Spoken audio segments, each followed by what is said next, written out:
자, 시청자 여러분들 반갑습니다. 얼음사이다입니다. 자, 지난 2017년에 문재인이가 실제로 했던 발언입니다. 잘 들어보세요. 작은 정부가 좋다라는 미신은 이제 끝내야 된다. 정부와 공공부문이 최대의 고용주다. 자, 기가 막힌 발언인데 한 번 더 강조해서 읽어드릴게요. 작은 정부가 좋다라는 미신은 이제 끝내야 된다. 정부와 공공부문이 최대의 고용주다라는 희대의 발언입니다. 자, 저 사람이 가지고 있는 경제관념의 수준을 단적으로 보여주는 발언이죠. 자, 결국 그래가지고 만드는 정부 일자리라는 게 정말로 꼭 필요하고 요긴한 생산적인 곳이었으면 말도 안 할 텐데 그게 아니라는 거죠. 국립대 학생들 수천 명을 뽑아대려다가 빈 강의실 불끄기 알바를 만들지 않나? 이런 것들을 에너지 절약이라는 명목으로 공공근로 일자리라고 막 그렇게 뿌려댔었습니다. 세금을 써가지고 만든 두세 달짜리 단기성 허들의 알바 일자리들 가짜 일자리였다라는 거죠. 그리고 물론 저 넉넉한 재정들, 그러면 저 많은 재원들이 다 어디서 나왔겠습니까? 그렇죠. 전부 다 이명박 박근혜 전 정부 시절에 아껴놨던 정부의 국가재정을 이런 곳에다가 소모해가면서 선심성 그런 가짜 일자리들을 만들고 있었다라는 겁니다. 단기성 일자리들 말이죠. 문제는 이런 알바 같은 단기 일자리뿐만이 아니었다라는 거예요. 생산성이 없는 공무원과 공공기관들의 인원 규모를 역대 최대로, 공무원 공공기관을 역대 최대로 뽑아놓고 늘려놓으면서 우리 대한민국의 재정 적자와 재정 지출 수준을 역대 최대 규모로 늘려놨습니다. 단기 알바 일자리들은 그때 그 몇 달 정도 세금 태우다가 그냥 없어지기라도 하지, 얘네들은 특별한 어떤 사유가 있는 이상 자르지도 못해요. 앞으로 국민 여러분들, 나와 여러분들은 물론이고 우리 국가와 미래 세대들이, 다음 정부들이 전부 다 이 빚을, 나라의 빚을 짊어지고 가야 된다라는 겁니다. 재정 적자랑 재정 지출 수준이 역대 최대 규모로 늘어났죠. 빚이 눈덩이처럼 증가하고 있어요. 공공 비용이. 당연히 국가 채무 비율 증가 속도가 증가할 수밖에 없겠죠. 문정부 들어가지고 나라 빚이 늘어나는 속도가 역대 최대치로 치솟아 오르고 있습니다. 그리고 우리나라는 결국 천조국이 되어버렸어요. 빚이 천조국을 내다보고 있다라는 겁니다. 턱밑까지 따라왔죠. 지난 4년 동안, 4년 반 동안 문정부가 보여준 거라고는 아무것도 없습니다. 그저 4차 산업혁명 시대의 이 황금 같은 준비 기간을 통째로 4년, 5년을 날려먹으면서 전 정부들이 쌓아놨던 알토란 같은 국가재정을 다 무의미한 곳에다가 소모해버리는 그것뿐이었다라는 겁니다.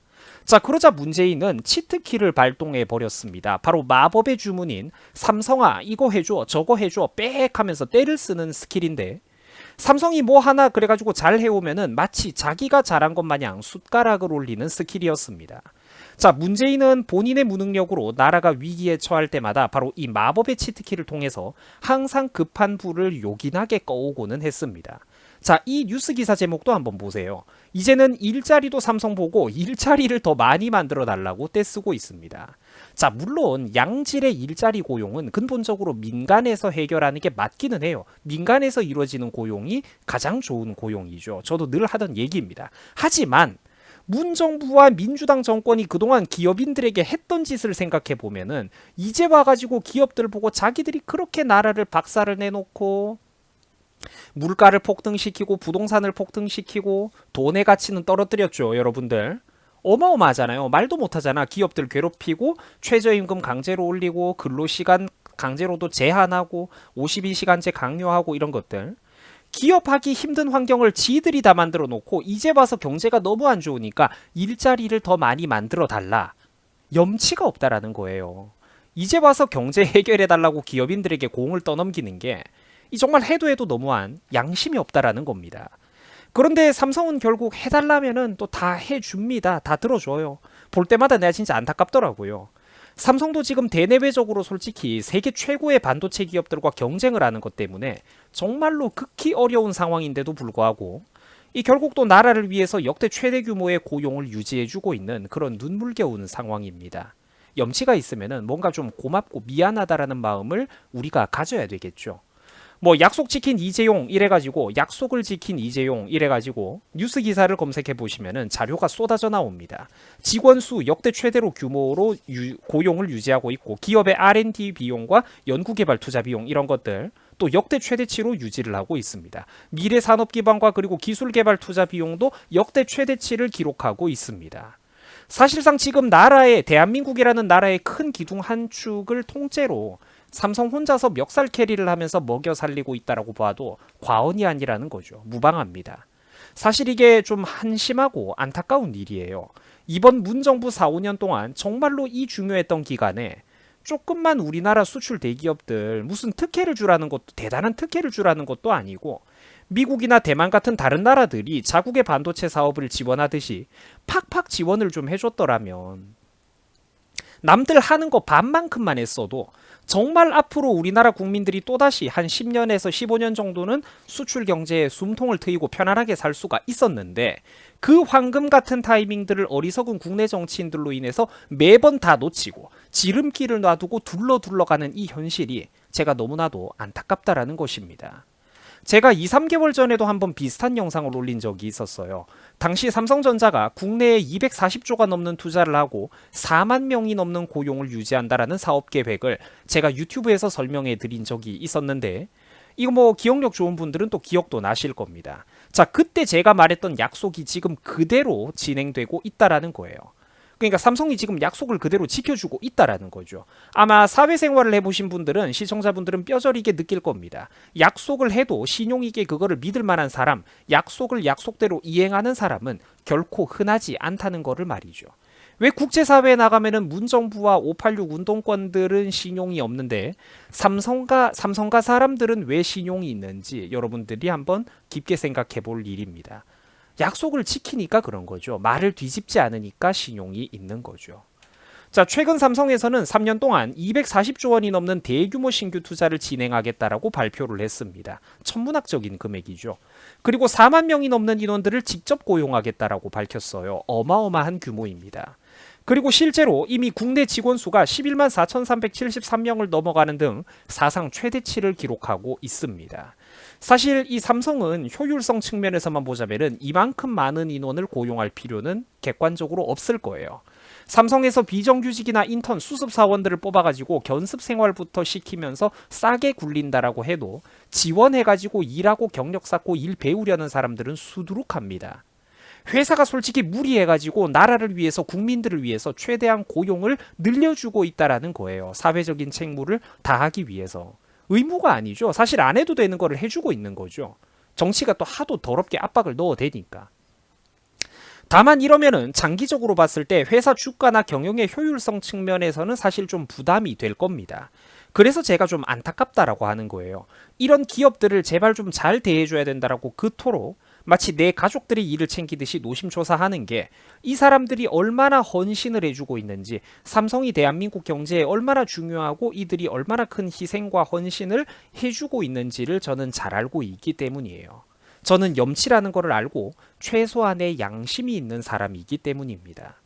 자, 삼성전자는 연구개발 투자 비용도 역대 최대치로 늘렸다고 합니다. 올해 3분기 누적 기준으로 16조 1,857억 원으로 작년에 같은 기간보다 무려 2,800억 원이 넘게 증가한 어마어마한 금액입니다.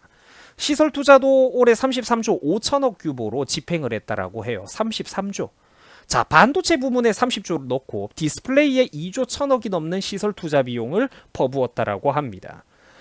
자, 첨단 산업 위주로 고용을 확대해가지고 직접 채용 인원을 4만 명 이상 고용을 하고 삼성의 국내 대규모 투자 계획 투자 확대에 따른 고용 유발 인원이 총계 56만 명이 넘어갈 것이라고 예상된다라고 해요. 어마어마하죠, 여러분들. 정치인들이 저렇게 무능력한데도 대한민국이 왜 국가 부도가 안 나고 어떻게든 간당간당하게 국가 운명이 유지가 되고 있는지 이런 데서 나오는 겁니다. 트롤들이 저렇게 많은데도 어째서 게임이 터지지 않는 건지 이제 감이 오실 거라는 거예요. 맞아요. 랭커, 그랜드마스터, 챌린저 형님들이 사촌동생 아이디를 가지고 대리를 띄워주고 있다고 지금 여기 들어온 거예요. 한국 서버에 들어온 거야. 이 브론즈 아이언 티어 애들 데리고 어르고 달래가면서 랭커 챌린저 형님들이 코피 터지게 멱살 캐리를 해주고 있다라는 겁니다. 그러니까 저처럼 이렇게 양심이 있고 착한 사람들은 버스 기사님한테 아유 버스 기사님 고생 많으십니다. 고맙습니다. 음료수라도 이렇게 한 잔 건네주는데 문정부나 민주당 정치인들 같은 경우에는 되려 지들이 꽤 큰 소리를 쳐대면서 이 프로게이머 빙의를 하고 있으니까 훈수를 두고 있으니까 그게 참으로 안타까운 일이라는 겁니다. 전 세계 시청자들은 지금 누가 트롤인지 누가 버스 기사인지 너무나도 잘 알고 있는데 말이죠. 자, 뿐만 아니라 최근에 우리나라 5대 기업 중에서 이 공개 채용 시스템을 아직까지도 유지를 해주고 있는 거는 삼성뿐입니다. 나이가 많은 분들은 깜짝 놀랄 수도 있을 텐데 요즘 우리나라 대기업들은 공채를 더 이상 진행하지 않아요. 10년 전하고 완전히 딴판입니다. 그리고 여러분들도 아시겠지만 솔직히 이 공개 채용, 이 공채 제도라는 거는 솔직히 말해가지고 비효율적입니다. 주식 투자자 입장에서는 사실 공채 제도를 좋게 바라보기는 힘이 들어요. 왜냐하면은 명문대를 나왔다라고 해도 대학 갓 나온 이런 애들이 솔직히 실무 현장에서는 아무 쓸모도 없기 때문입니다. 솔직히 말해가지고 기업 입장에서는 대학 나온 백면서생들을 데려다가 학교가 신입생을 뽑고 가르치듯 해마다 반기마다 이렇게 이 많은 애들을 데려다가 몇 달씩 공짜로 월급을 줘가면서 6개월 1년 동안 일 가르치고 시간 낭비하는 그 비용, 기회비용이 너무나도 커요. 그냥 유능한 경력자들을 데려다가 1년 365일 내내 사람이 필요할 때마다 상시 채용을 하면서 최소한의 인원으로 최대 효율을 뽑아내는 게 사실 훨씬 더 효율적인 길입니다. 효율적이고 싸게 먹혀요. 핵심 인재들에게 고액 연봉을 주면서도 그게 더 싸게 먹혀요. 그 경력자들 상시 채용하는 게. 그 인원이 적어도 그런 사람들은 일을 몇 배로 더 잘한다라는 겁니다. 개발자를 하든 뭘 맡기든 그래요. 그럼에도 불구하고 삼성은 그냥 공채를 유지해주고 있는 겁니다. 고집스럽게. 이거는 기업의 이익을 위해서가 아니라 순전히 국가와 국민을 위해서 그리고 이 나라 최대 기업으로서 사회적인 상징성과 헌신 때문에 그렇게 해주고 있는 겁니다. 세계 최강대국인 미국의 정치인들과 대통령들조차도 한국의 기업들을 보고 최고라면서 자리에서 일어나달라고 막 이렇게 공식적인 자리에서 기업 회장들을 한 명 한 명 호명해가면서 찬사를 갖다 바치고 띄워주기 바쁩니다. 왜 그럴까요? 기업이 미국 내에 공장을 세우고 수십조씩 투자를 해주면은 자국민 청년들에게 일자리가 생기고 국민들을 고용해주기 때문입니다. 국민들은 일자리가 생기면은 국민들에게 일자리가 생기면은 정부는 일석이조예요. 복지비 지출은 줄어드는 반면에 세금 수입은 저절로 증가되기 때문입니다. 도시의 치안도 자연스럽게 좋아지고 사람들은 활력이 생기고 자영업자들의 내수 경기도 저절로 발전하게 되죠. 사회 불안 요소도 감소하게 됩니다. 여러분들 이 좋은 거를 우리나라는 도대체 왜 못하는 걸까요? 가슴 아픈 일입니다. 이 나라 정치인들의 가슴 아픈 수준을 한번 보세요. 백신도 삼성 보고 구해와달라고 떼쓰지를 않나? 결국 화이자는 물론이고 모더나에 이르기까지 이재용 부회장이 직접 태스크포스 팀을 꾸려가지고 온갖 행정 법률 절차를 다 밟고 제약회사 경영진들을 설득해가지고 생산 일감 따내고 백신 물량도 결국 삼성이 다 구해다 줬습니다. 결국 백신을 삼성이 구해다 줬다라는 거예요. 중간에 끼어있는 저 이상한 아저씨는 자기가 한 거 아무것도 없었습니다. 지난해 마스크 대란 시절을 한번 떠올려 보세요. 마스크 필터도 누가 구해왔습니까? 삼성이 국제적인 네트워크를 활용해가지고 구해왔어요. 이 원자재들을 수급을 해왔습니다.